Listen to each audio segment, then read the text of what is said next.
Sale on for demo today is this 1983 Fullerton 62 reissue Stratocaster. Why is this a special guitar? Well, I'll get to that in a minute. But first, I just want to say if you're watching this video and you're interested in buying this, because it is for sale, the best place for you to buy this is on my website.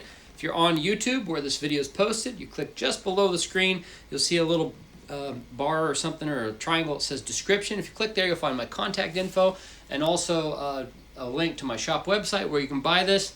You get the best price there. You also don't get charged sales tax at checkout, so feel free to check that out. Now, these guitars are special because this was a time when Fender had arguably lost its way. It had struck gold with its classic designs for the Stratocaster, the Telecaster, and many, many other guitars.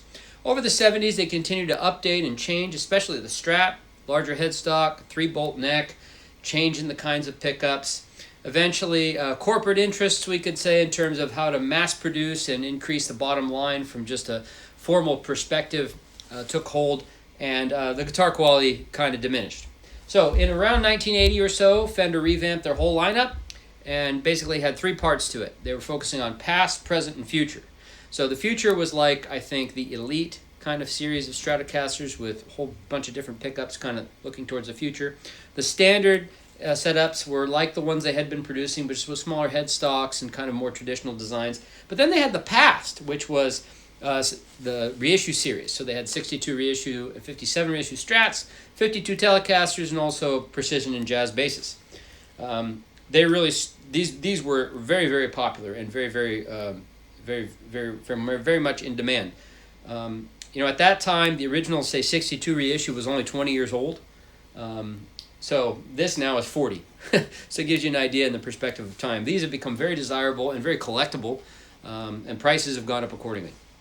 Now this is a cool one. It's an earlier one with, I think, 82 pots and a couple red bottom pickups. When Fender first produced these, they initially came out with gray bottom pickups, which were the same bottoms as they had on the earlier 70s style Strats, but they had staggered pull pieces like this does. You can see the stagger to the magnets. In the 70s, they had switched to flat pull pieces, I think probably just to save time and money in terms of cutting different size magnets. They made them flat like all the other guitars. And the Strat lost a little bit of its distinctive sound, which does come from the stagger.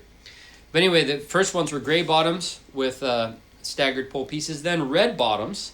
Not sure why that color, and then eventually they switched back to the classic look of the black bottoms. So this has a couple red bottoms, I think, and one black bottom. Check the listing to be sure. But yeah, it's got that sunburst finish, rosewood board with kind of quote-unquote clay dot markers, but these are white because originally they were white. They only became more clay-colored as the oils from the rosewood fit in there. So it's a 62 reissue profile, so it's like a rounded C. However, these necks from this period tend to be a little slimmer than the originals, although some of the originals can get quite slim. In fact, this guitar right here has a super slim neck, so this is a 62 with a factory refin from 65. Here's a 60 with a little bit fatter neck, and this is a factory refin with a 60 neck as well, with a little bit bigger neck. So you get a lot of variation during these years. So this is like a slimmer size. They also don't have a ton of shoulders.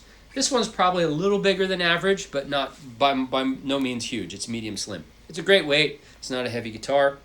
It's all original. It's got a little bit of wear to it, like you can kind of see in a few places, like on the edges, on the sides, and on the back, and just a little bit of wear on the neck. Really nothing terrible. It's a very, very clean, very, very nice guitar. I think the main cosmetic issue here is right there on the neck joint. You get a little bit of chipping. You rub your finger there. It's not like the finish is flaking off or anything. The reason for this, and it does happen during this era, is because of how the guitars were finished. Now basically the neck pocket was completely covered, so you move straight from a finished edge of the wood to a like unfinished top, and what that does is it creates a little bit of a loose lip on the top. So especially if the neck is removed and put back on, it pushes on that and can create those chips. If you want, you could touch that up so that it doesn't look bad, but again, there's nothing failing here in the finish. It's just kind of a normal kind of thing that can happen on these. So otherwise, the parts and pieces on this guy are original. It comes with the original case with some original case candy, hang tag, all that stuff. This is a really, really cool and fairly clean example. Definitely a collector kind of guitar. As far as sound, hopefully that sound demo gave you an idea. I'm playing through the new Panoverb Jack White Fender amplifier.